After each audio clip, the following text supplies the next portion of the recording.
Hello, everyone.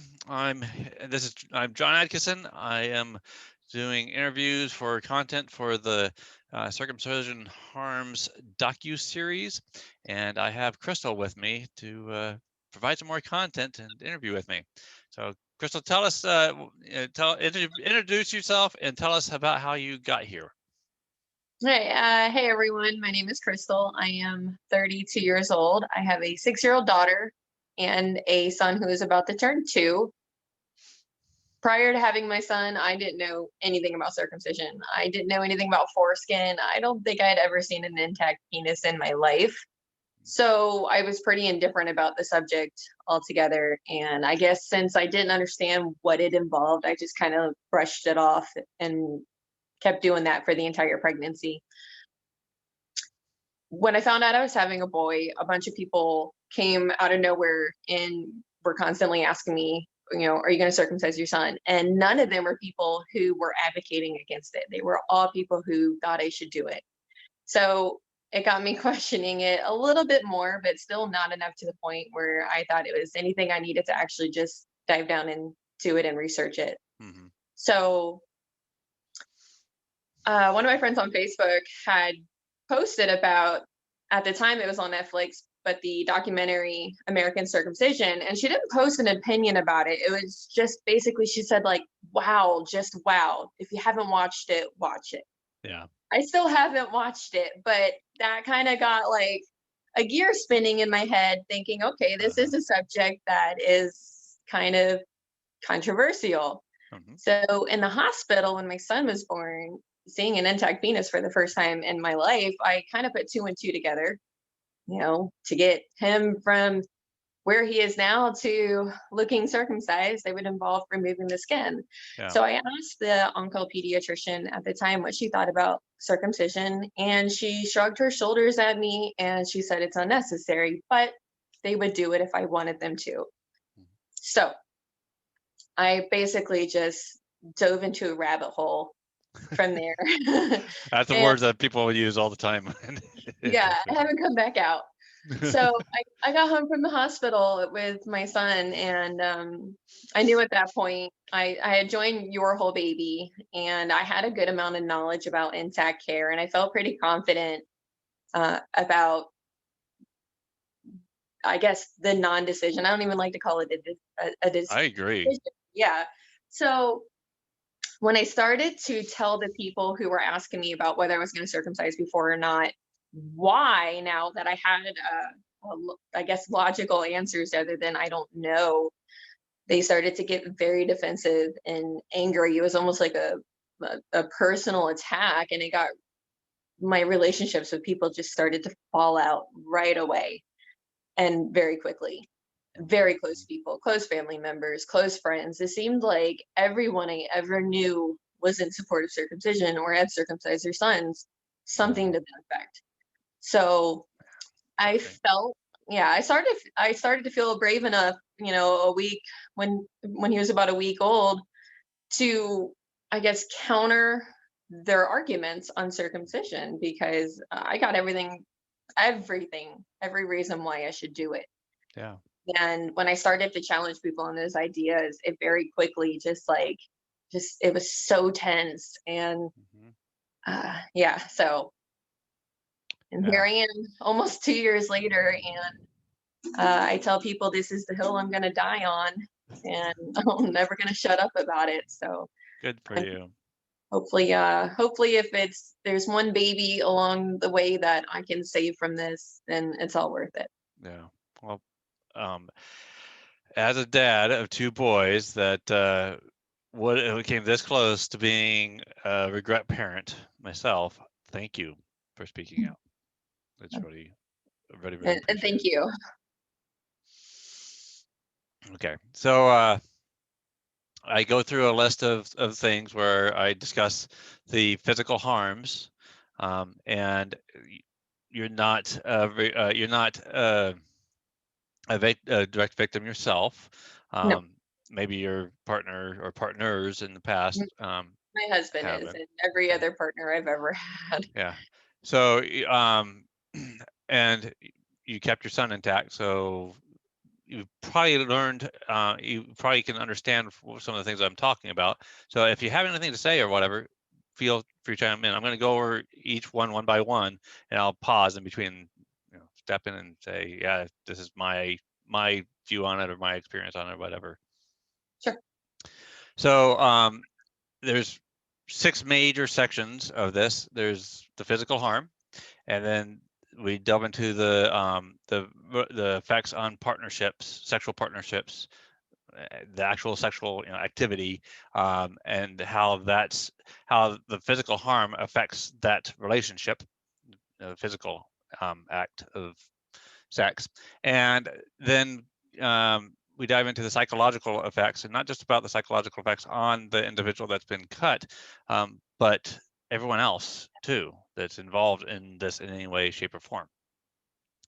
And then we get into relationships, and talk about how relationships are affected, not just because of an individual that has been cut, but worldwide. People, I think, are affected by the fact that genital cutting rituals are happening in the world. And then I cover FGM, female genital mutilation, or circumcision, or cutting, or whatever you want to call it, and how it's related a little bit. And then the last thing is I talk about social productivity and how this affects social productivity in the world. So with the physical part, the first thing I talk about is the acropostion. For those that are watching, if you want to know a little bit more about what acropostion is, whatever, there's a presentation by John Adkison.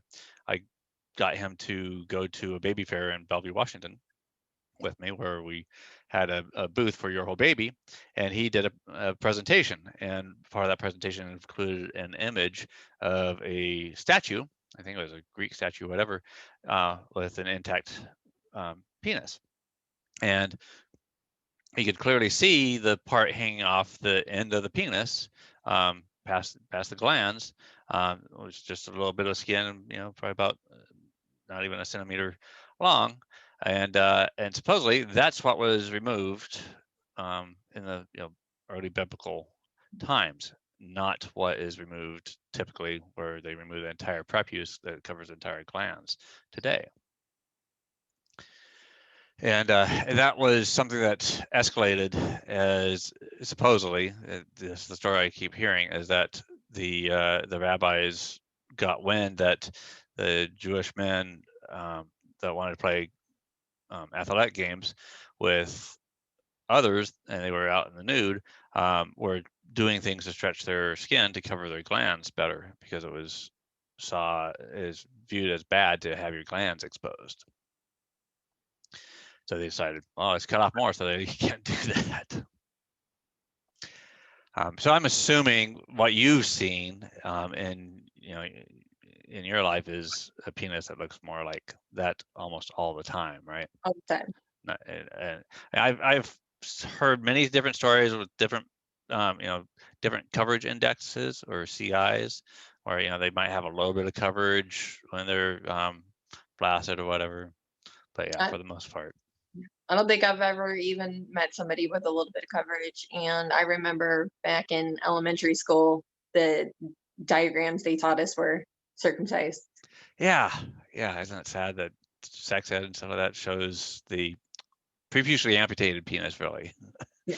instead of showing us what what we're born with and all that, and what most of the world has. So, and yeah, I often hear stories about how parents take kids back because there is a little bit of coverage. It's like, well, shouldn't he be completely exposed? I think that's what happened to my husband. He was circumcised twice. So. Oh, yeah. Parents get all worried about that. It's like, well, it doesn't look like what they're used to being shown or what they've seen elsewhere or whatever. So it got very much normalized in places like the United States. And we learned, particularly through the Sorrells study and even the Basio study, that is sensitive skin. It's not like a fingernail or hair or something like that. That's body waste. It's not vestigial. It is highly innervated and highly vascularized skin. And you can take a look at one and you can see, you can usually see blood veins going through it, right? So it's not some dead, useless flap of skin. Yeah. Hard to explain that to people though. Yeah.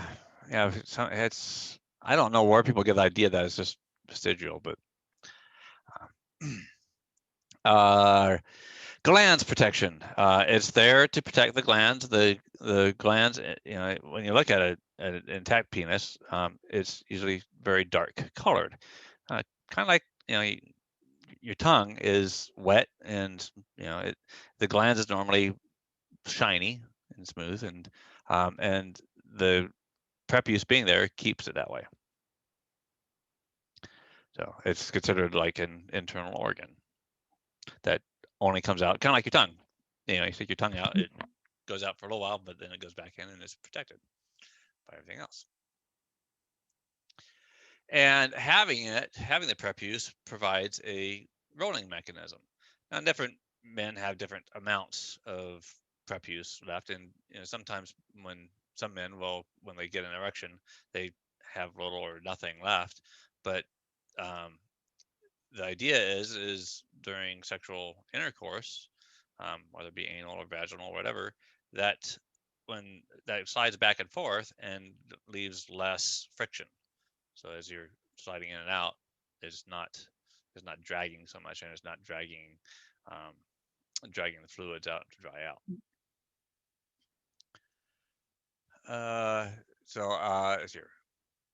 And talk about that drying out. And like I was saying earlier, the glands protection keeps it moist and lubricated. So the male provides lubrication to the act of sex.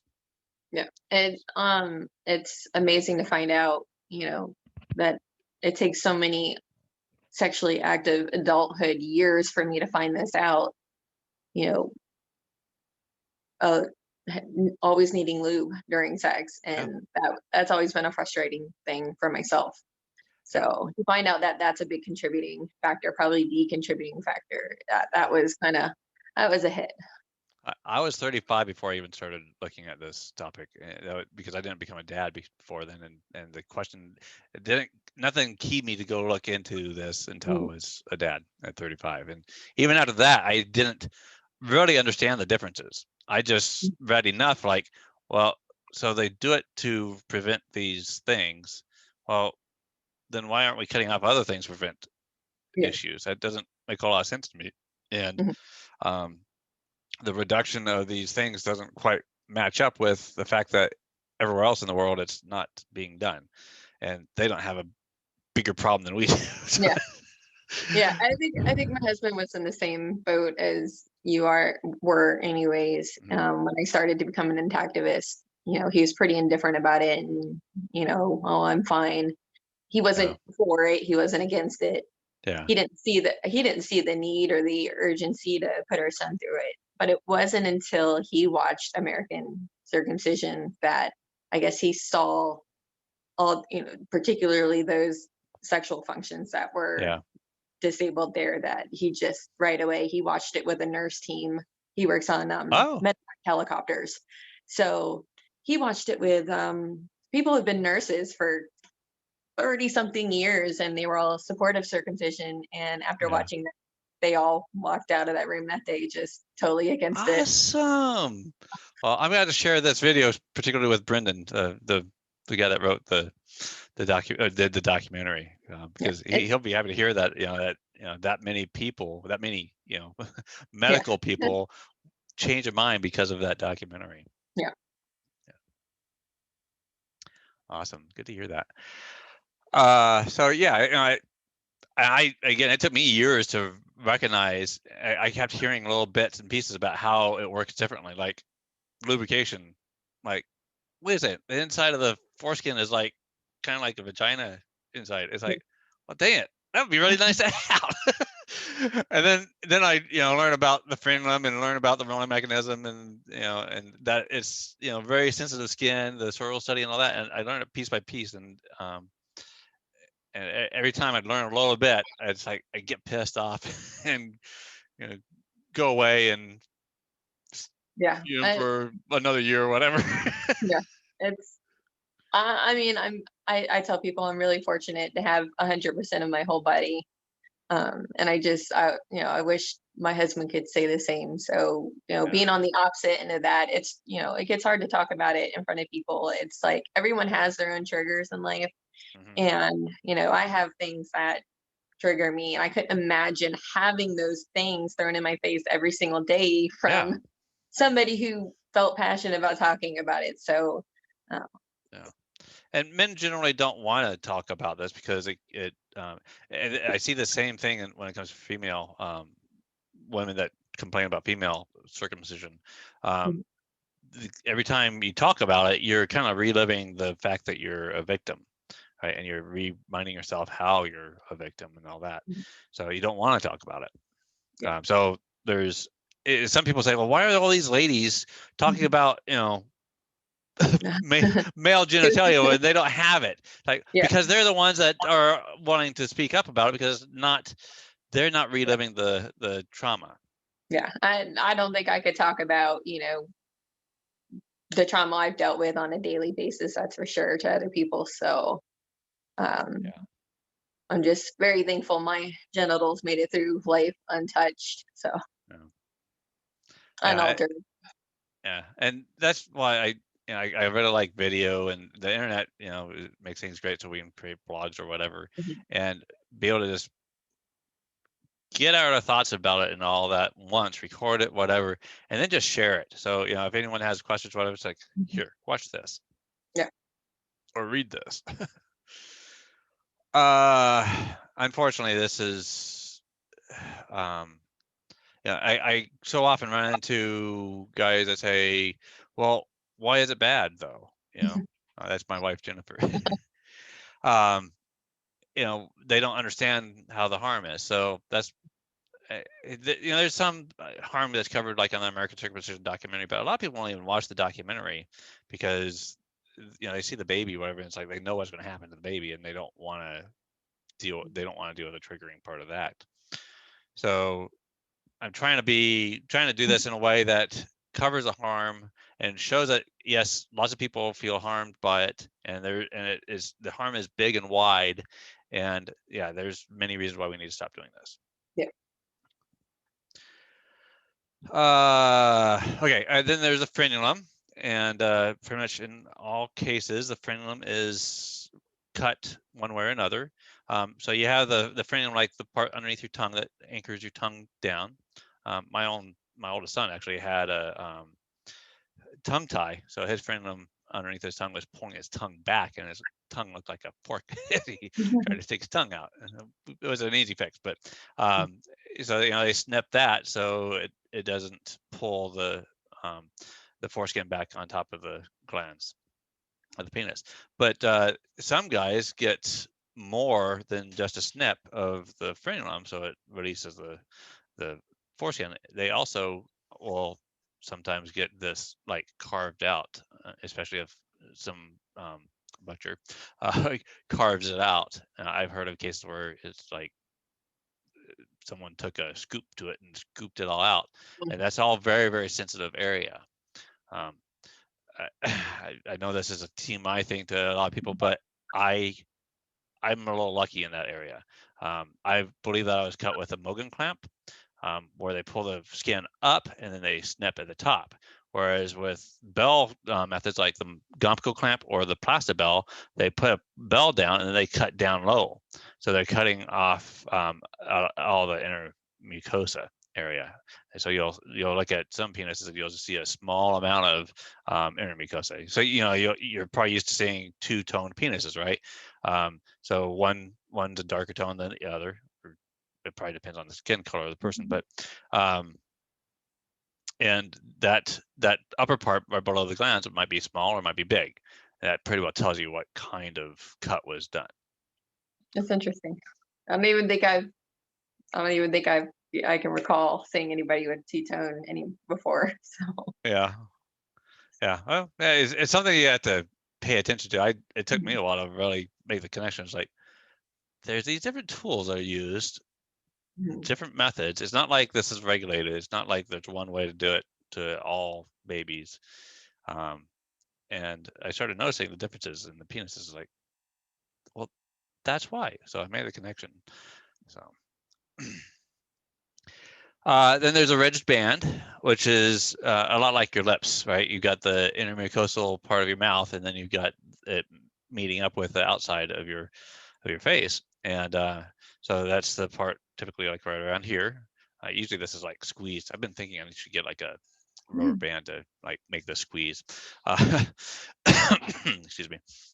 And so that's usually closed up a little bit, especially when you're dealing with a young child, and it closes up in a way that it creates kind of like a one-way sphincter, right? So the fluid can go out when you're urinating, but nothing gets back in. It's like a musculature thing. And what I understand from many men that explain this is that when they're getting erect, that is stretching out. It's going from small to wide as it stretches out over the glands, because the glands is shaped in a way that it opens up, spreads out, and that has its own sensations in itself. I think Michael Winnell from Foreskin Revolution did an interview with someone that he explained that.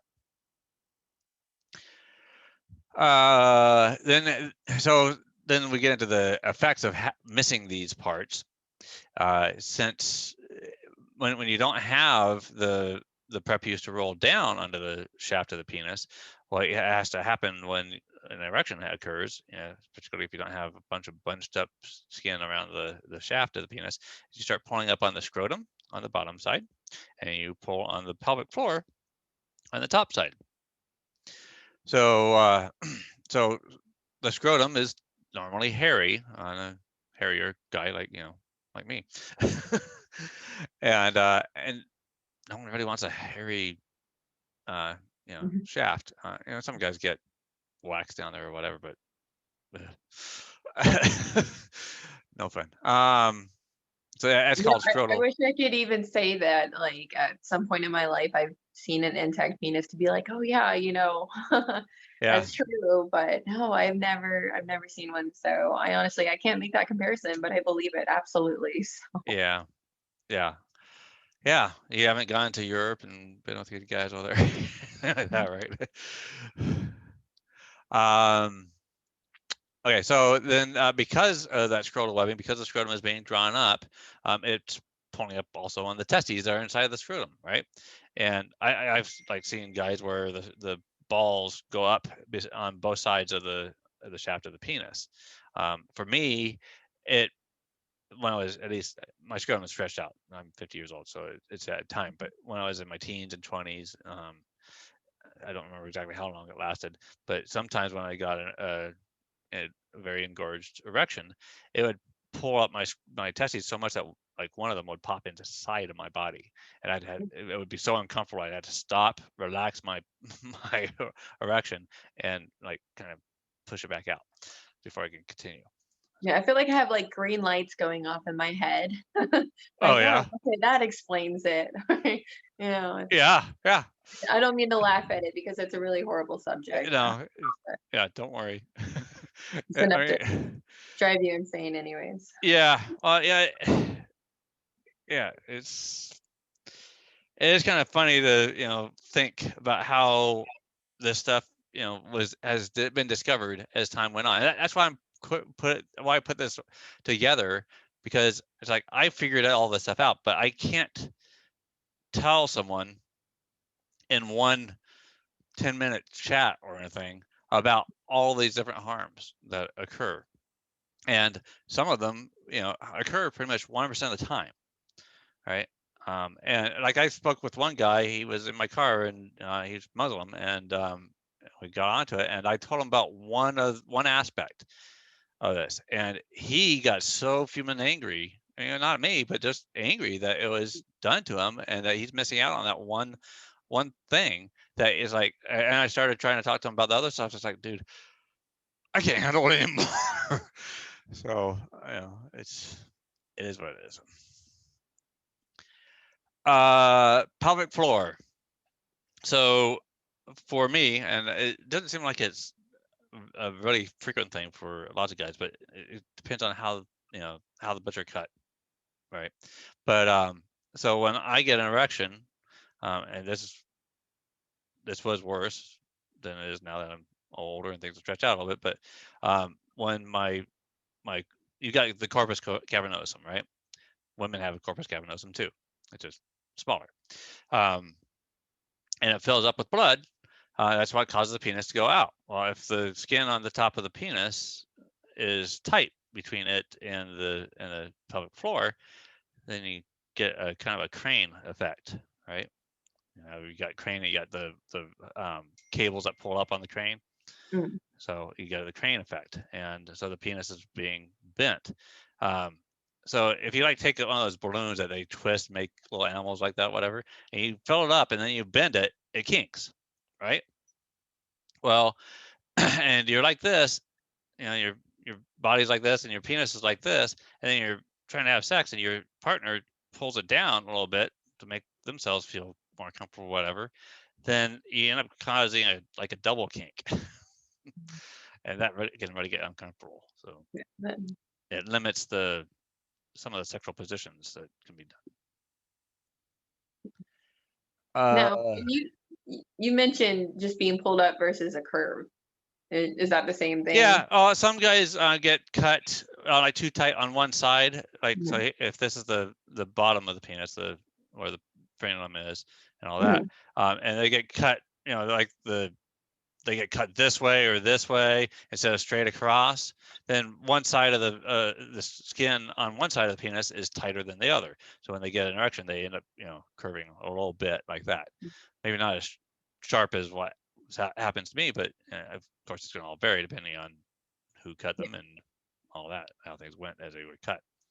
So yeah, that's another, that's one of the general botches that I talk about coming up here. This year. So we talked about this hairy shaft, scroll webbing, testes, pelvic floor. Oh, myelostenosis. You know about what that is? Yes. Yeah. Okay. So I had a little skin bridge when I was, I don't know, 6, 7, 8 years old. I was old enough to have a very vivid memory of going to the doctor and having it dealt with and all that. But I had a little skin bridge and it made me pee, kind of spray all over the place. And my grandmother just had enough of it, so she took me to the doctor and a little snip and fixed it. But typically, myelostenosis is a thought that the meatus closes up a little bit, and that's because it's not protected by the prepuce. So it's pretty much 100% only preputially amputated or circumcised boys that have this problem. And then you have skin bridges that happen. I don't know what the percentage is. Supposedly the SPU says that like 11.5% or whatever of all circumcisions end up in some sort of there's seriously botched. A lot of us responded like, well, if it was done for non-medical need, then it is botched anyways. But yeah. So who knows how many times skin bridges happen? I've run into many guys. Like one guy tells me how he has to stick a Q-tip in between his skin bridge because there was the inner mucosa is attached to the glands during early childhood, and when it's forcefully separated and brought down, then the body tries to repair itself, and it does that by creating a skin connection between the inner mucosa and the glands. And then you have scar tissue, and scar tissue is never really a good thing. I mean, it's better than nothing, but and then you have erectile dysfunction. And erectile dysfunction can be caused by two basic things. You've got physical reasons, and you have mental, psychological reasons, right? And my thinking is, particularly men that have figured out what they're missing something, whatever, they have a psychological effect that when they're doing whatever, they are thinking, well, I wonder what it would be like to have the rest, or how it would feel different, or whatever, and that's blocking them from being in the moment and enjoying the sexual activity. And then last but not least is the general botches that do occur from time to time. Some babies even die, over 100 some a year or whatever in just the USA alone, right? And then there's thousands that happen like in Africa or whatever.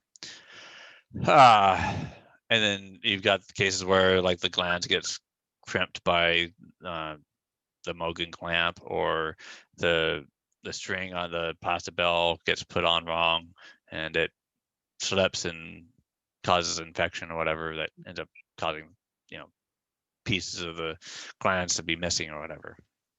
My husband, he said he had always had I guess nerve issues, and he didn't know what caused it. He said he would I guess where he'd feel one thing on the other side. Ooh. Yeah. So there's something that went wrong there. Obviously with getting circumcised twice on top of that, and what is probably a mild case of hypospad, I cannot say that right. Spadius. Spadius, yeah. So Yeah. So for the listeners, hypospadias is when the urinary tract doesn't come out at the end; it comes down lower, right? His is I'd say a centimeter from the meatus, if anything. But so not very. Very, very mild. Yeah. Okay. Yeah. And when you look at how the genitalia develops from birth, we're male and female born with or in utero have the same stuff, and it develops into male or female, right?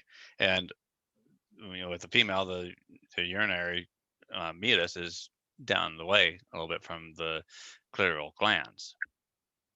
But if you develop a penis, that's supposed to elevate up to the end of the gland's penis.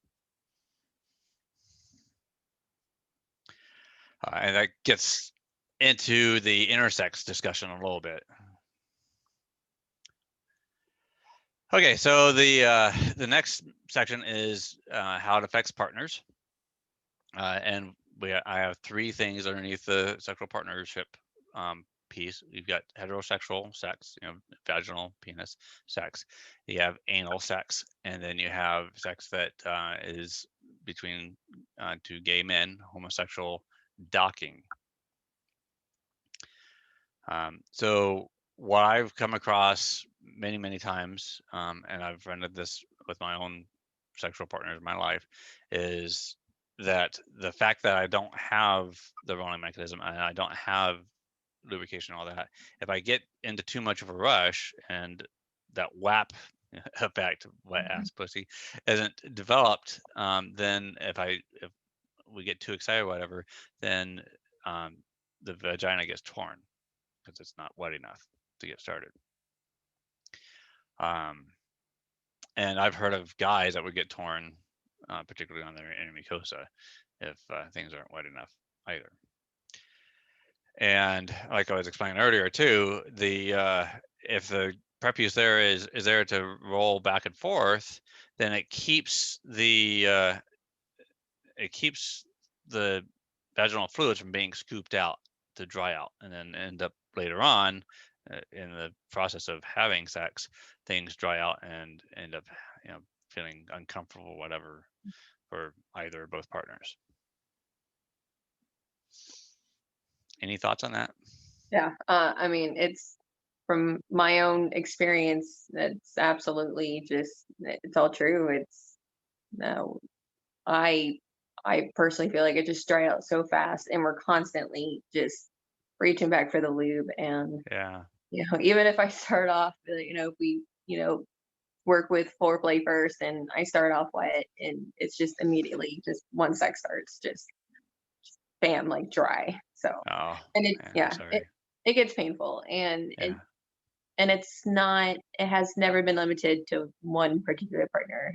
Every partner that I've ever been with is just I don't want to say I don't enjoy it, because I do enjoy sex. It's just like too much of it, like too rough, or I enjoy very short sex, and that's probably why. And it's probably because I feel like after 7 minutes of it, I'm like, okay, I'm kind of drying up here. Everything's starting to get a Mhm. little sore. Like, Yeah. just, yeah.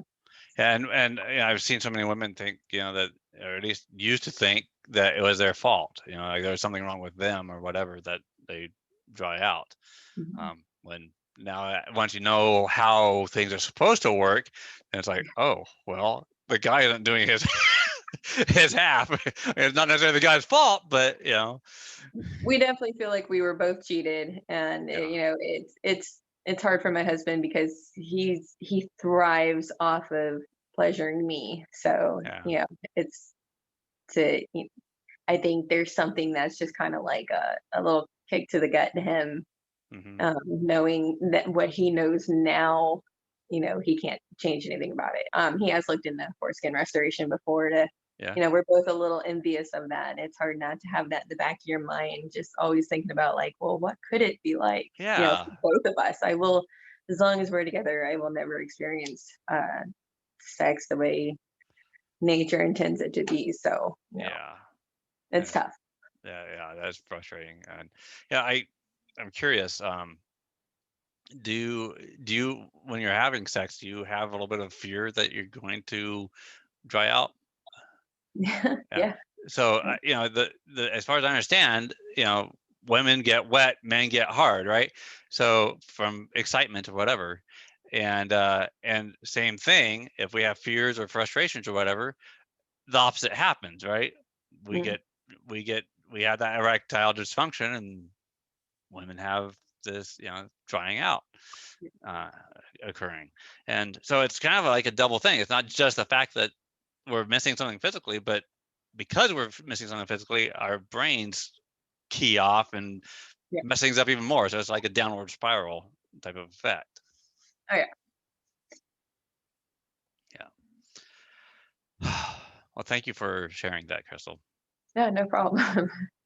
Um, we, yeah, we I've become an open book anyways. yeah, Unfortunately, my husband hasn't quite felt open about sharing his experiences yet. So, yeah. It's a taboo subject. A lot of people want to talk about um, their and I've intimate had details.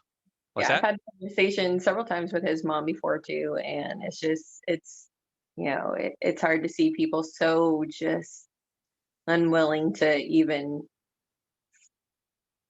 question, a Yeah, topic. So, yeah. I hear you. Okay, so then there's anal and homosexual docking. Do you want to talk about that I'll part? say I've tried anal and I've never enjoyed it, and Okay. now that I know what I know, that's probably why. So, Yeah, who knows? You might actually enjoy anal if it was, who a knows? whole Yeah. penis, right? No, it's always just wasn't for me. Just dry, painful. Yeah, I hear you. Okay, so all the other interviews I've talked about docking, so I'm not gonna repeat myself here. People can go watch the other videos, or wait until I get the docu-series put together. Psychological is the next thing. There's the trauma from the cut itself. There's lots of people that argue about this. It's like, well, they're not going to remember it, or my kid slept through it, or my kid didn't say anything, or cry or anything. So how could they be traumatized?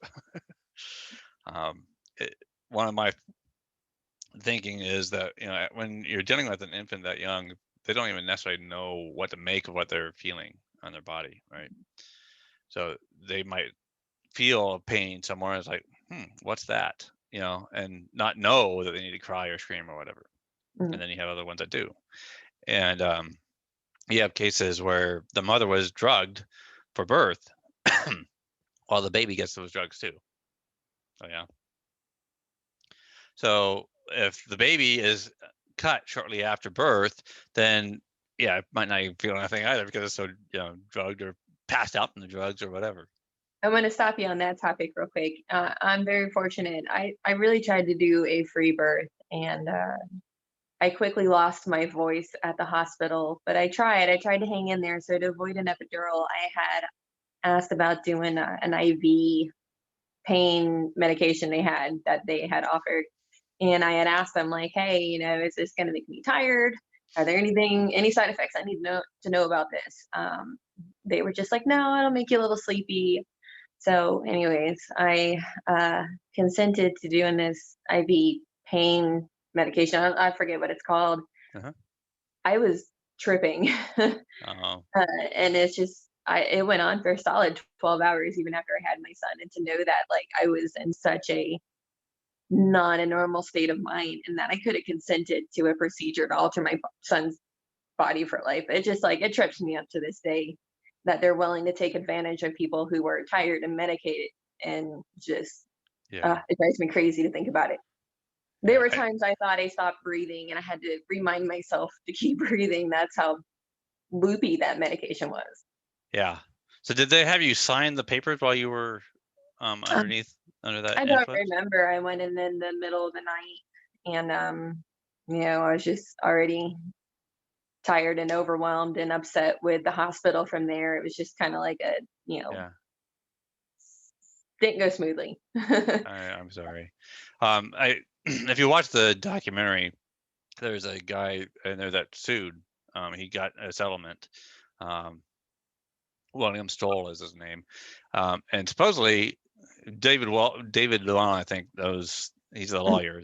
He knows about the case, and I think what happened was that the reason why they were able to win the case is because they had the mother sign the papers while she was under the Yeah. influence, No, which I is absolutely just I have such a problem with that. And I wonder how many people would have chosen differently, you know, had they been in a normal state of mind. yeah, I hear you. So that's the trauma from the cut. There's men that, including myself, that have reported like dreams later on in life, or nightmares later in life, that they attributed to the uh, the the procedure. So a lot of people say, well, they're not going to remember. Well, their body remembers, right? Mhm. Yeah. And I every time I look down there and use it, and it's like, well, I'm reminded every single day, all the time, that I'm missing something. So Mhm. And I definitely think my husband is affected psychologically from it, whether or not he knows uh, whatever significant behaviors or might be a cause of that. mhm, It's I think it definitely harms men's relationships with women. You know, just early on. Your mother's supposed to be there to protect you, and I definitely think it hurts that bond. So, and I yeah, think it makes it hard for men to, I guess, fully attach onto somebody. So, but I think, we have a great relationship. We got really fortunate. But I can see that relationship disconnecting with his mom now. So it's like, you yeah, know, he's finding different ways to, I guess, cope with the trauma that, I guess, doesn't go within our little circle, if that makes hmm sense. So, yeah. Well, that kind of gets into the next part, which is the not the trauma from the cut itself, but the trauma from discovering the harm, discovering the mhm, loss, that the parts that the things that yeah. you're missing out on or whatever. So it sounds like your husband is dealing with a certain level of trauma after learning about how this is harmful. Yeah, absolutely, and it's such a teetering plank for me to walk on because I talk about it every day. I'm constantly just in a fiery rage over the people I encounter on Facebook who defend circumcision, and you know and he's such he's very strong about it. He tolerates my conversations, but I can tell that he'd probably just like me to Be quiet. not talk about it for a Yeah. little while so he can forget about it and go back to just being content with his body. So hmm I can identify. My wife actually got into intactivism well before I did. She got very involved with Your Whole Baby for a good while, and then she got burnt out. And about the same time that she was getting burnt out, I was getting more and more involved and willing to speak out actively. So He gets a little more and more involved over time, but it's, it's little tiny messages here and there. So, yeah. Well, when he's ready, I'll be joining with them, holding up signs and wearing bloodstained pants. One day I'll get him to protest with me. Awesome. Okay, then there's suicide, as pretty much all intactivists know, especially if you watch the documentary. You know that men have committed suicide over this. In fact, I did an interview, I think it was last week or so, with one man whose friend committed suicide, and his friend spent a lot of time talking to him about his anger and everything about the loss from being circumcised. So he was pretty well positive that it was the main contributing factor to his suicide. And then I talked with a woman earlier this week, actually, and her husband committed suicide. She doesn't know for sure whether it was related or not. Maybe there were several other things involved, but he definitely knew, definitely had learned about the fact that he was harmed, and she just doesn't know how much he understood about the harm, and by the point he committed suicide. Children. So there's obviously a psychological effect to children if they learn early on. I was interviewing one person yesterday. He learned at the age of 15 that it's harmful. He didn't understand he didn't understand it in depth, but he was a little upset when he was 15 that happened to him, and there wasn't a good reason for it. But I think that children of many ages are affected by this one way or another, because I think about my own two boys who see me doing this advocacy work and getting on Facebook or Twitter or TikTok, whatever, and dealing with people that are, going through the cognitive dissonance and giving the same old excuses that we're used to hearing over and over and over again. They won't take the time to do their own little research, and I think that they're troubled by the world, troubled by the fact that there's people in this world that do this and defend it. And then medical professionals. I don't imagine you're in the medical industry. No.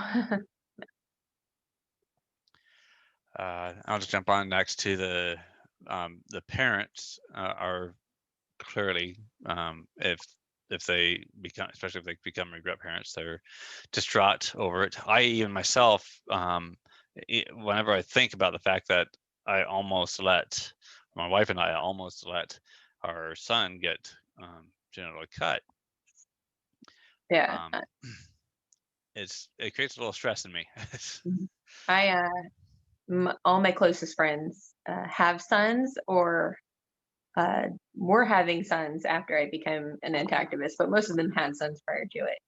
And quite a few of them have messaged me their stories of regret and, thanking me, but wishing that they knew sooner. And so, and I'm such an empath that I think I grab the feelings they have.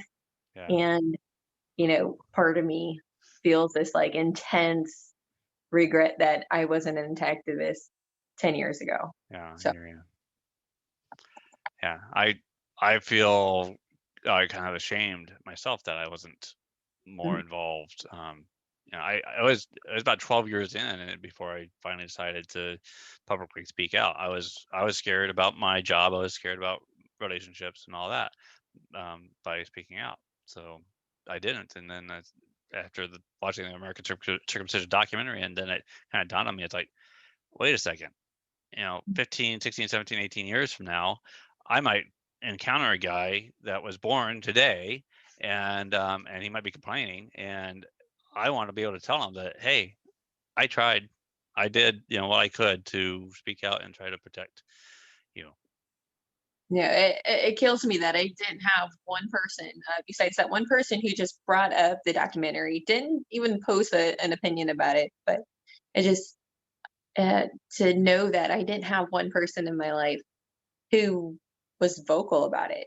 Yeah. And, that's just like, it makes me want to do what I do so much more. Good. Yeah. And then there's the psychological effects on intact men, right? Mhm. Just because they weren't cut themselves doesn't mean that they're not psychologically affected by the fact that ritual genital cutting is occurring in the world. I kind of compare it to, like, I go out driving a lot for Uber and Lyft, and I often see these tents and stuff on the sidewalks. I live near LA, so I see these homeless people that don't get to go home to a warm bed and be able to get a shower and stuff like that very easily. I do what I can to volunteer and stuff like that at shelters and stuff like that, but I feel bad that I've got this and they don't. So I've heard intact men say, I felt bad that I was cut and all my buddies, or that I wasn't cut and all my buddies were. So. And the next major section is about relationships. So the first part about that is the child-parent trust relationship. So I personally, when it happened to me, it was during a time that there was like zero information out there available. So I can't really expect my parents to have known any better. They just trusted doctors. Yeah. Right. But more and more as time is going on and this information is available, and if you're a parent that didn't take the time to investigate, or you were willfully ignorant or whatever, the chances are your child is not going to trust you about a lot of things if you didn't do right there.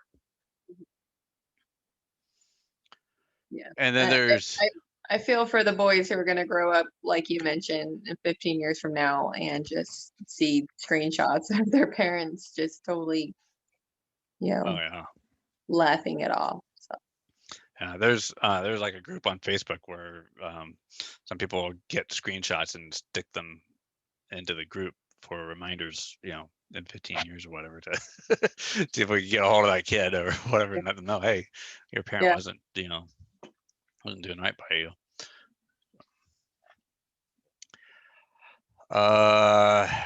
Co-parenting. So you're a parent, and when you had the discussion with your husband about this, was there stress No, about? I don't think we ever particularly had a discussion. And honestly, when I think about it, I think he was just as oblivious to it all as I was. You know, I think all he ever knew was the circumcised penis as well. So I don't think either one of us really had a grip on what it entailed. And I think I remember asking him when you know, after our son was born and we were in the hospital, and we just kind of both kept shrugging at each other basically. And, I remember asking him like, oh, do I need to pull the skin down? And he said no. So I think at that point, maybe he had done a little research. Mm, So, good. no, there was no, I think um, the only rough part about the circumcision in between us was when I first started to really become vocal about it Yeah. and post about it on Facebook. And I remember the very first time I posted about it, 20 of my friends who all circumcised their sons were on there, obviously, defending it. And then my husband, he made a joke about how he was circumcised twice. So I still think at that point, he really didn't have a clue. So it was hard getting through that first 2 months of intactivism and his refusal to accept that information. And then when he watched that documentary, it was damn. Yeah. Yeah, you watch a documentary and you hear from both sides of the argument on that. That's what I love about that documentary is Brendan managed to get interviews from men that people that were promoting the practice of this genital cutting. Yeah, so it's really hard to say that it's a biased documentary because it's really fair. I think I got about 10 minutes into it and then my kids interrupted. So Oh, okay. It's hard to commit myself to something more than 10 minutes long. So I'm glad we're still going. I left them in the room, the other room. Need TikTok videos. Yeah. 1 minute at a time. Yeah. Okay. The mother-child bond. I often hear my wife actually. She got trained as a doula, and even before she was trained as a doula, they talk about how it's important for the mother and child to bond right after birth and all that, and even for quite a while after birth, breastfeeding and all that stuff creates a bond between the mother and the child. And if you're taking the child away, cut off part of this genitalia and then handing it back, and then it's in pain, then it's kind of hard for the child to bond properly, right? Then there's pedophilia.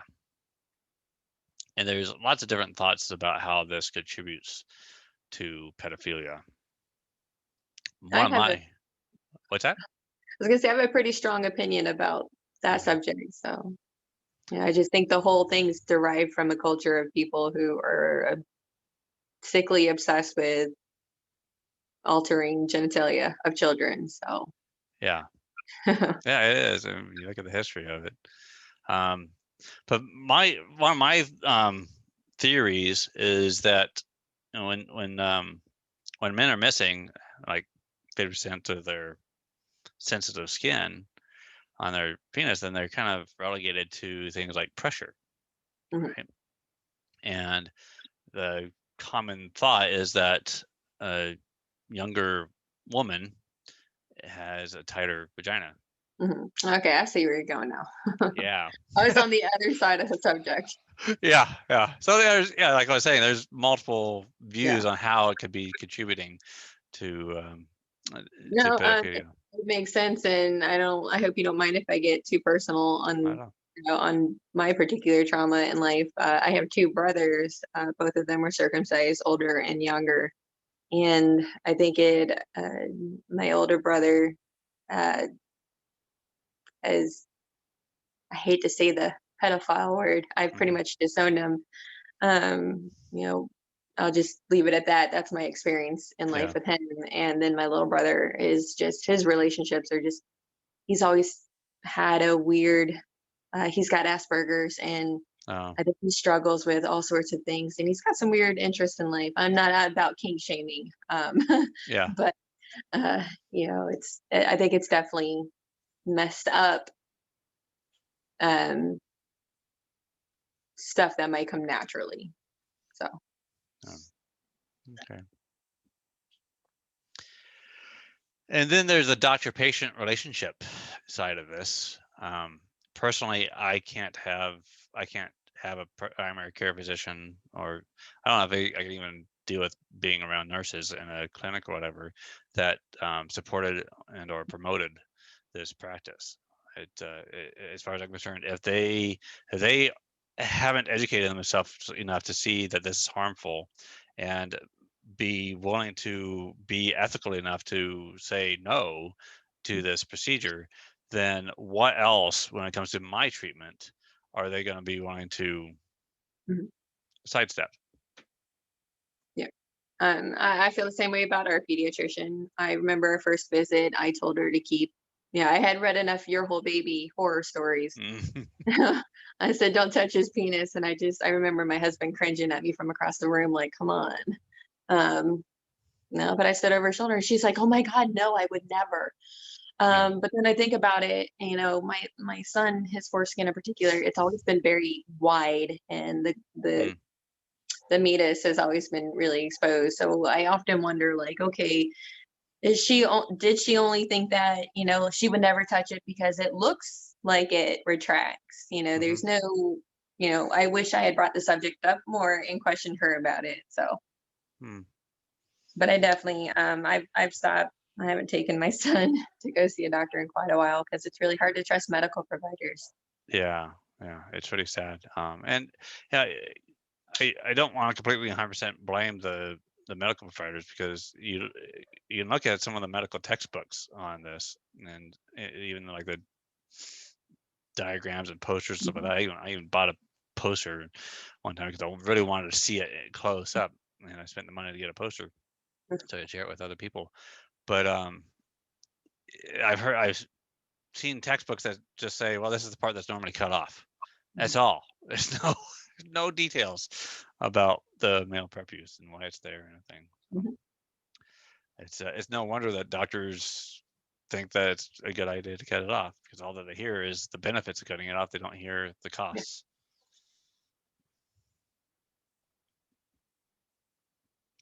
Friends and family, and this would include your spouse. You were We were talking about co-parenting earlier, and you were talking about how your husband kind of gets tired of you doing your Mhm. activism work. Oh, before I forget, you were talking about the horror stories that you heard on Your Whole Baby. For the audience, Your Whole Baby has a community learning group on Facebook, where you can go ask questions and anything like that. And it's a very heavily moderated group. So you're not allowed to shame people. It has to be very, very civil. Otherwise, your comments or your posts will get deleted. So, so yeah, if you want to have a safe place to talk about this, that's a great place to go. So back to friends and family. And you were talking about this earlier too, about how it's affected your relationships with friends and family. Mind covering that again? I would go as far to say it's being an intactivist has almost destroyed every relationship I've had, and I have lots of friends. I have lots of family. At least anyone who's ever spoken out about it, which is unfortunate. Talking to my closest friends, the people who I considered my best friends, talking and siblings and laws, parents. My mom, when I first started to become an intactivist, she was in support of it. She circumcised her two sons, and then I talked to her about it, and some back and forth, and a few weeks later, she's a, she's very well against it now, and so I'm really fortunate that I've got her, but it's definitely made the relationships with my mother-in-law and other family members just rocky. I had a long lost brother I was trying to get in touch with recently, and I found out he had a son last year, and just very gently sent him information on Your Whole Baby, and he unfriended me and blocked me, which stings because I was really looking forward to having a brother in my life that I could have a good relationship with, and that just it went out the door. You Mhm. you would think that offering information that you might not know would be a good thing. It's like, as far as I'm concerned, good friends are the ones that straighten me out when I'm wrong. You know? I would have loved one vocal friend in my life. I didn't circumcise my son, but just the fact that I didn't have anybody who wanted to talk about it. I'm such an open person, and um, I always welcome information. Oh, my husband, on the other hand, he's a little more stubborn. So, but I compliment him well because of that. He really listens to what I have to say, and so our relationship has done really good. But relationships outside of that, that's been tough. I remember last year we got back and we were going to go visit a friend we hadn't seen in a few years, and she's got two twin boys who are a little older than my son. So I wasn't sure. She had never liked any of my posts about circumcision. She had never spoke out about it. We never talked about it. And so we went to go see her, and I remember her asking me if I would watch them for a couple hours so she could go do stuff. And I just remember my heart like pounding and just freaking out. Like, I hope these boys don't go to the bathroom. I don't know if I could change a diaper and discover that they're circumcised. And to my relief, they weren't.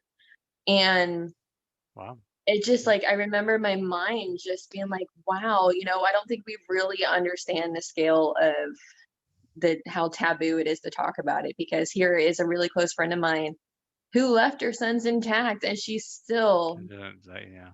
never said anything to me about it. Yeah. So I don't have open friendships with people who do want to talk about it, who are against it. It's all people who have expressed maybe some regret in quiet, and then they don't want to talk about it. Friends who have left their kids intact, they don't want to talk about it. And then all my friends who were in support of circumcision, and we just, so many have unfriended me, and I can tell, one, I was a bridesmaid for her a couple years ago. It's just, she had a Wow. son last year, and I just, every day it was like I was posting about circumcision, and I don't want to say it ruined our relationship. I think maybe I had some success there, but I'm afraid to ever ask her. So, no, Yeah. that's been hard. And this is the sort of thing that leads to burnout for intactivists.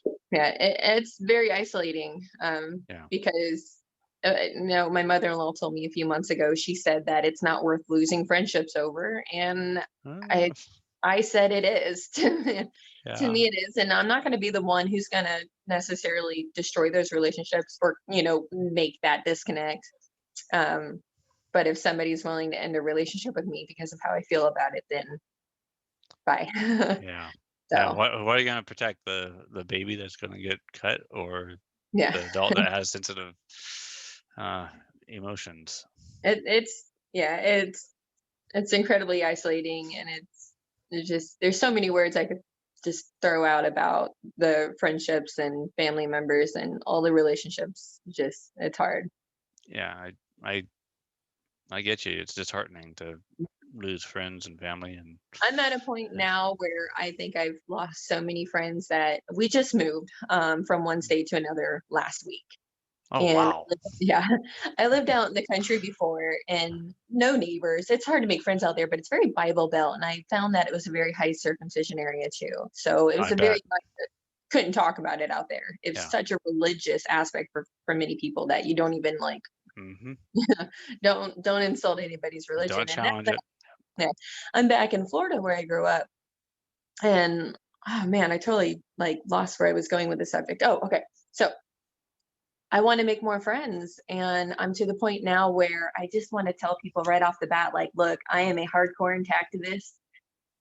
I can't be friends with you if you're not cool with that. And I don't want to go through the heartache of making more friendships and then just losing people over it. So Yeah, I made a post on Nextdoor last week saying, "Hey, is there anyone in the neighborhood here that's an intactivist?" that's not a bad idea. Not a single response. Yeah, it's sad. I have a Your Whole Baby lanyard that I've been wearing out in public, and there's times where I almost find myself turning it around when I meet a mom at a park, because I'm just like, wow, okay, cool. My kid's playing with her kid. We have a chance to make friends, and then I think about it, and it's like, No, it's not worth it, right? I can't, because I know the first time we hang out, and or really just get to talking, I'm just gonna word vomit. Yeah.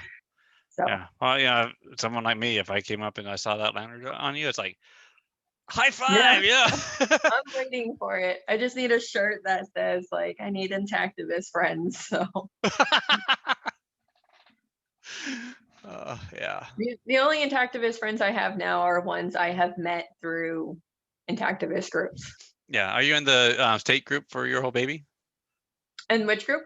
The group that is for your state for Your Whole Baby. I forgot there were state groups. So Yeah. I got to look for the state I'm in now, and maybe I can make friends through there. So Yeah, definitely. Another option is to register at Genital Autonomy Society.org, and then just put in a request saying, hey, can you share my information with people that are near me, whatever, and then I can just send your information on to them, and they could choose to connect with you or not. mm-hmm. So That's cool. I didn't know about that either. So yeah, it's I try to spread the information on that one, but only go so far. The site is designed with the idea that it's like signing a petition, but more than just signing a petition. You can fill in a lot of information about yourself if you want, about like how you want to participate in tactivism, what strengths or powers or like if you're applying for a job, you have I'm going blank on the word, but abilities. You just check off what you would do. Like if you're wanting to do outdoor protesting, you can check that off. Or if you're wanting to donate. Qualifications. What's that? Qualifications. Yeah, qualifications. Yes, thank you. Yeah, check off all those things, how you want to participate, and then whenever something is like happening in your area or something new pops up, and there's like an opportunity for you to contribute, then I pass the information on to you. So, similar to groups, but that would create a whole lot of groups on Facebook to moderate. So I think that's a lot easier to manage. Oh no, I'm desperate for friends who are not in support of circumcision. Yeah, yeah. Well, we'll get you connected with people in your area one way or another for sure. I have like, I'm getting close to 2,000 friends on Facebook. I'm like, last time I looked at it, I was like, wow, I didn't realize we're that close, high up in numbers. So, and you might want to reach out to Brother K. He's maxed out on 5,000 friends, and he's got I don't know how many followers or whatever. And, yeah. He might be able to connect you up with certain people. But I know they frequent Florida a lot, and I know Florida is a high circumcision area, so I see a little challenge. But with I think the diversity here, I feel a little hopeful than where I just came from, where there was no diversity.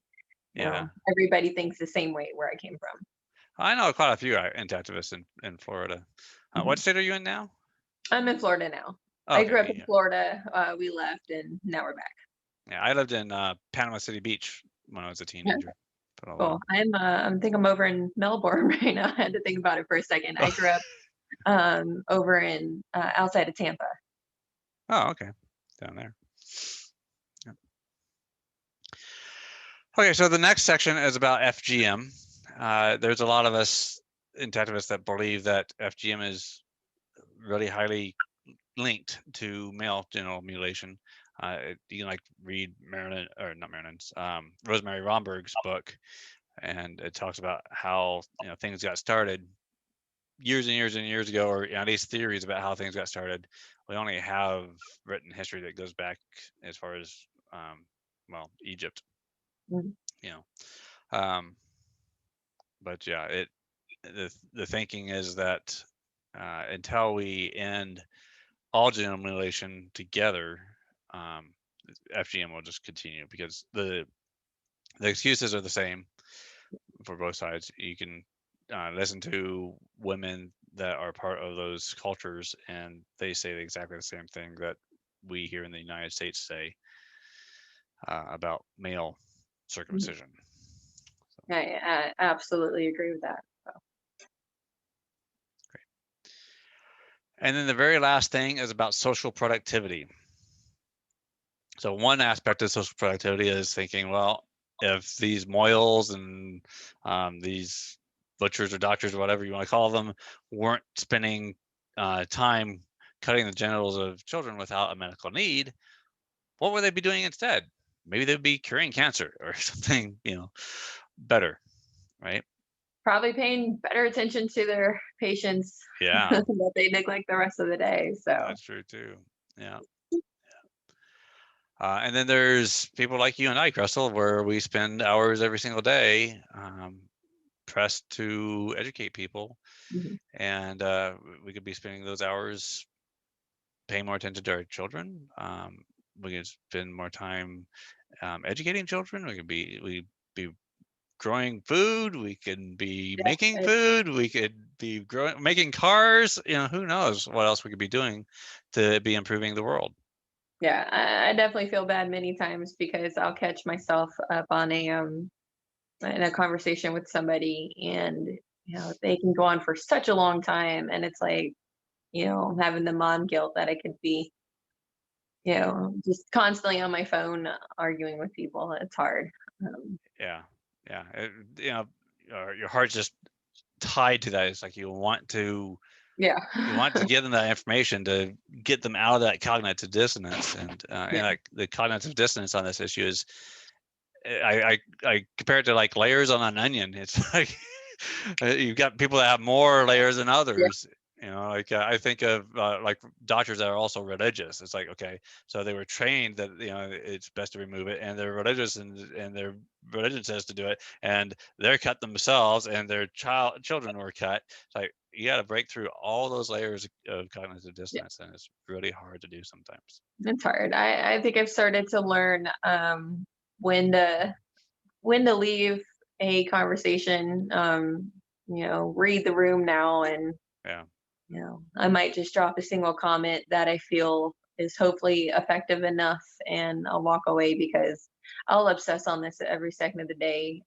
I think it keeps me up all night, many nights in a row. I just constantly wake up and I start thinking about conversations I should be having, or conversations I could have done differently.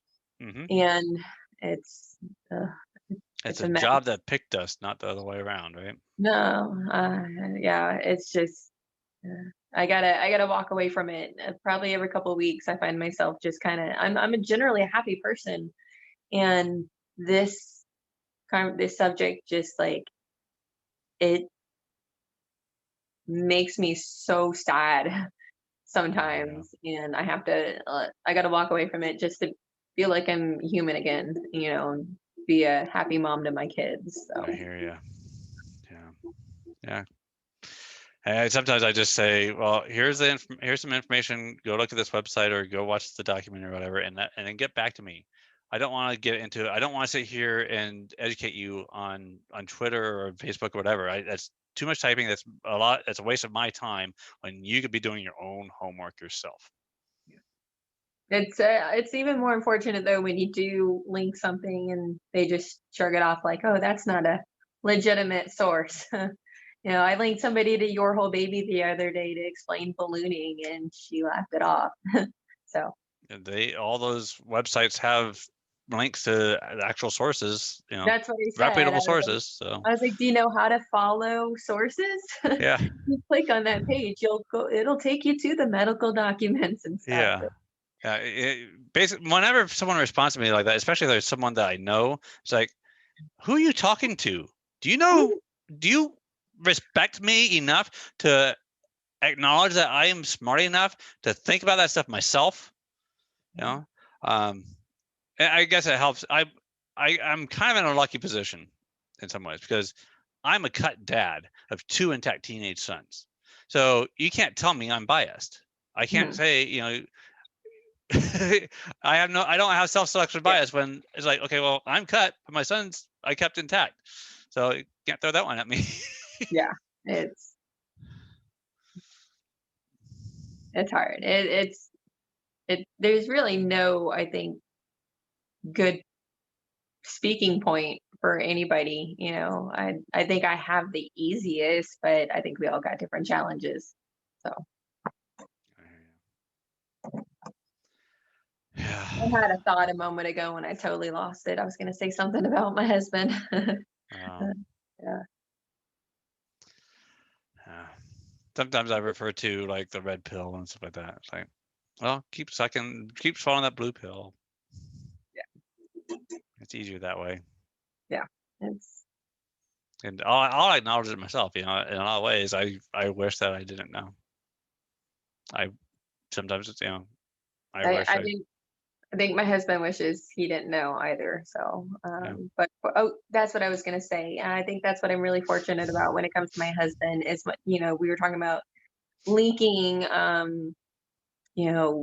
legitimate sources and stuff like that. At the end of the day, the one topic he's most vocal about when he doesn't talk about the benefits. He doesn't try to argue or counter any of that stuff to people.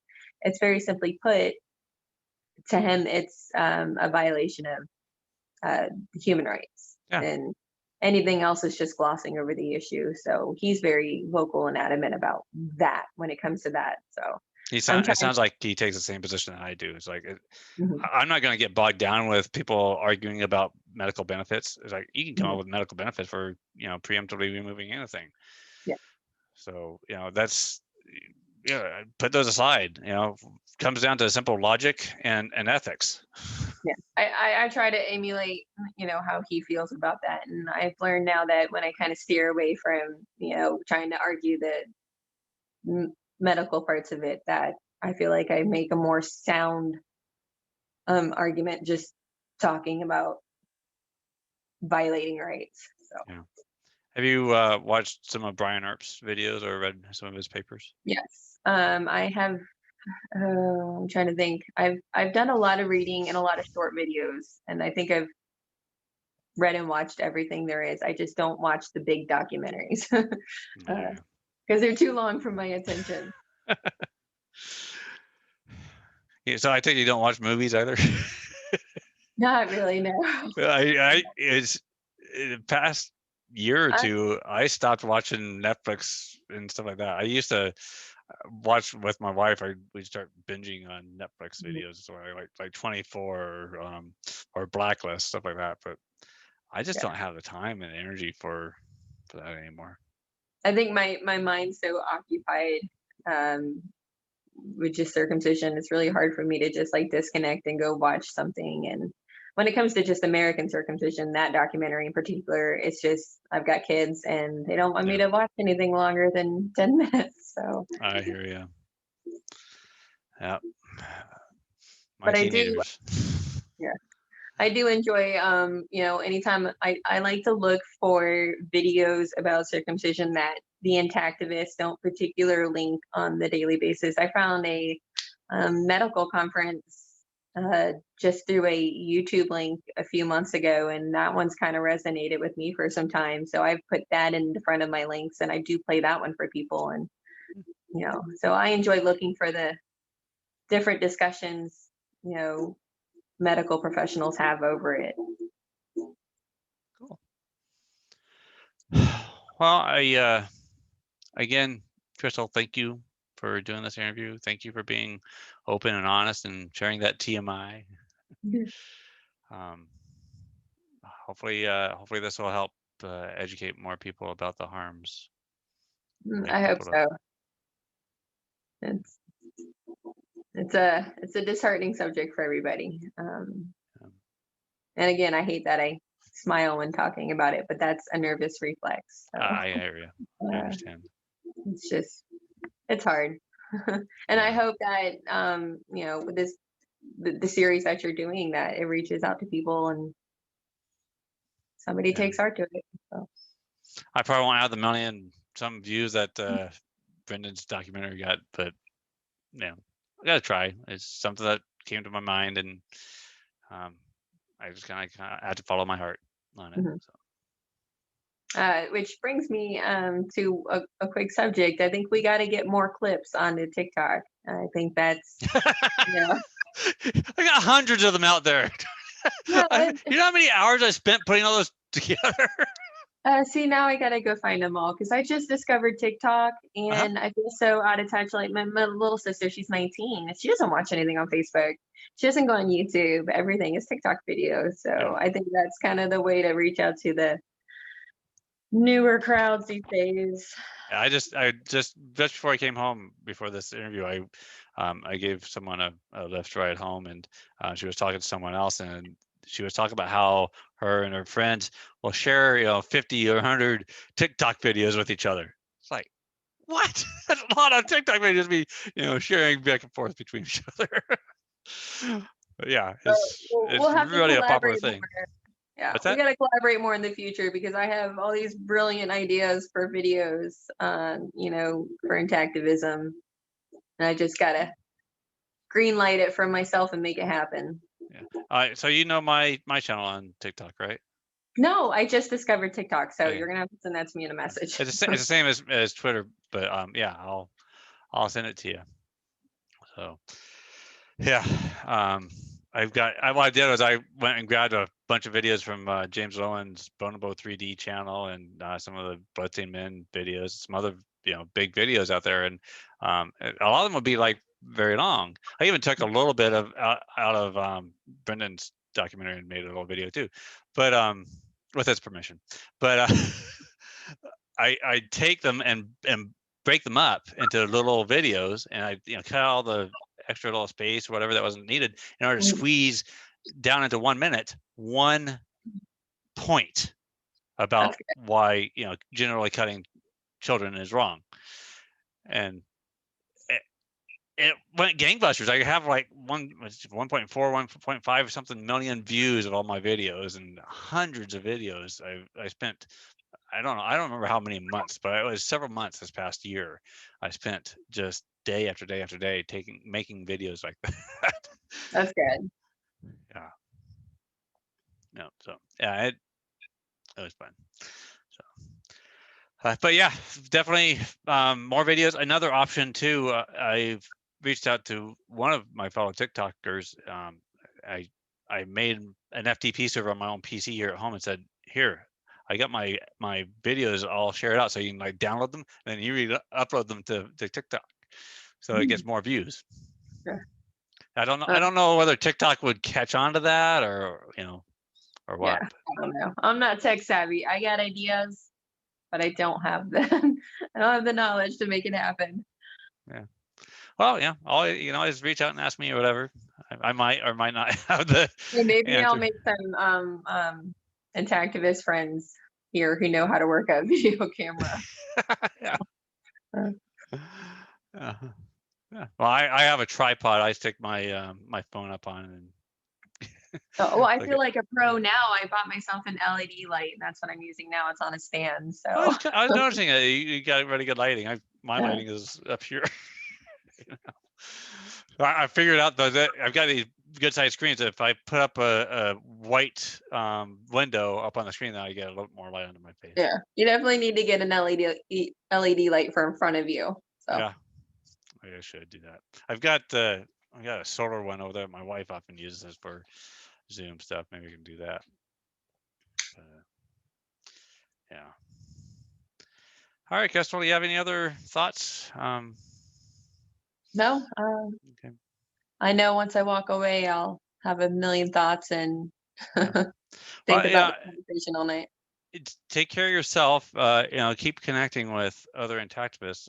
Like this. I think that this pandemic kind of keeps us from getting out and protesting together and stuff like that, or even getting together just to chit chat in a cafe or something like that.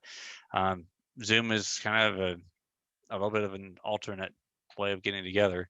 I know that Jordan Sorrells does get-togethers, so you can check his channel out on YouTube and connect with him on Facebook and find out when he's going to do his next Intact Radio or whatever, and join on that.